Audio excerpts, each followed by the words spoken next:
জনগণের ভোটে নির্বাচিত সরকার যদি না হয়, এমপি যদি না হয়, চেয়ারম্যান মেম্বার যাই বলেন না কেন, যেটা জনপ্রতিনিধি যদি না হয়, তাহলে সেই প্রতিনিধির জনগণের প্রতি কোনো দায়বদ্ধতা থাকে না। সেই কারণে উন্নয়ন গুলো হয় নাই। আমি যদি চুয়াডাঙ্গা থেকে যদি আমি সংসদ সদস্য হতে পারি, আমি প্রথম যে কাজগুলো করবো সেটা হলো যে আমাদের চুয়াডাঙ্গার 64 জেলার ভিতরে 63 জেলায় বাইপাস সড়ক আছে, চুয়াডাঙ্গায় বাইপাস সড়ক নেই। বাইপাস সড়কের কাজটা আমি সর্বপ্রথম ইতিমধ্যে 1 বছরের ভিতরে আমি রোডস অ্যান্ড হাইওয়েতে আমি অনেকবার যোগাযোগ করছি, মোটামুটি কনফার্ম হয়েছে। আমি প্রথম এটা করব বাইপাস সড়কের এটা যত দ্রুত সম্ভব করা যায়।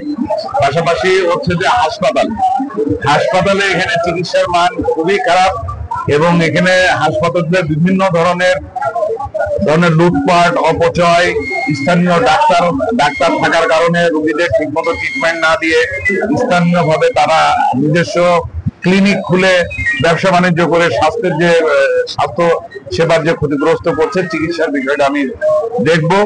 স্পেশালি আমার বাড়ি আলমডাঙ্গা উপজেলায় আলমডাঙ্গা 15টা ইউনিয়নের একটি উপজেলা। এই উপজেলা স্বাস্থ্য বিভাগটা ভঙ্গুর অবস্থা।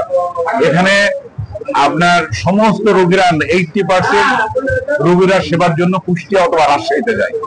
সেজন্য আমি চেষ্টা করব যে আলমডাঙ্গাতে একটা পৌরসভার পার্শ্ববর্তী শহরতলিতে একটা হাসপাতাল করার জন্য, এবং আমার আলমডাঙ্গা উপজেলার মানুষ যেন আলমডাঙ্গা উপজেলাতেই সেবা পায়, সেটা আমাদের একটা মিশন আছে আমার জন্য।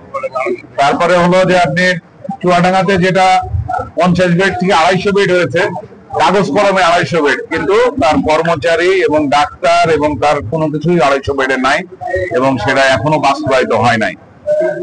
তারপরে পাশাপাশি আমি এখানে আমাদের চুয়াডাঙ্গা জেলা হচ্ছে কৃষিতে চুয়াডাঙ্গা জেলা হলো সবচেয়ে আগে, এবং কৃষিতে আমাদের অনেক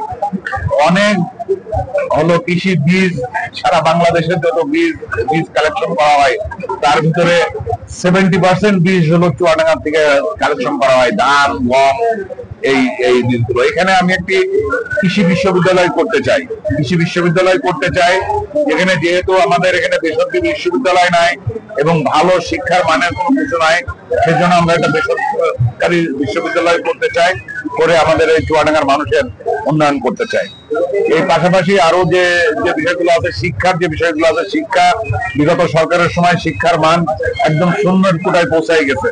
সেজন্য আমরা শিক্ষা বিভিন্ন ভাবে আমরা অর্গানাইজ করে শিক্ষার মানটা যাতে ভালো থাকে এবং যাতে শিক্ষার ব্যবস্থার জন্য ভালো স্কুল কলেজ এবং যে স্কুল কলেজগুলো আছে সেইগুলোকেই আপনি কাউন্সিলিং করে এবং শিক্ষকের পরিবর্তন ঘটিয়ে নতুন শিক্ষক দিয়ে সেই শিক্ষা প্রতিষ্ঠানগুলো আমরা চুয়াডাঙ্গার উচ্চ শিখরে পৌঁছাতে চাই, যেন আমরা যশোর বোর্ড এবং ইউনিভার্সিটি গুলোর ভিতরে যেন আমাদের চুয়াডাঙ্গা জেলা যাতে ভালো রেজাল্ট করে। আপাতত এগুলো নিয়ে আমরা চিন্তা করছি। তারপর আগামীতে আমরা বিজয়ী হলে আমরা চুয়াডাঙ্গাবাসীর যে কোনো আশা আকাঙ্ক্ষার বিষয় আমি এটা নিঃসন্দেহে আমি অগ্রণী ভূমিকা পালন করব। আর যেহেতু সঠিক সুস্থ নির্বাচনের মাধ্যমে যদি আমি এমপি হই, তাহলে নিশ্চয় আমি জনগণের কাছে দায়বদ্ধ থাকব। জনগণের চাওয়া পাওয়া, আশা আকাঙ্ক্ষা, সুখ দুঃখের পাশে আমি থাকবো ইনশাআল্লাহ।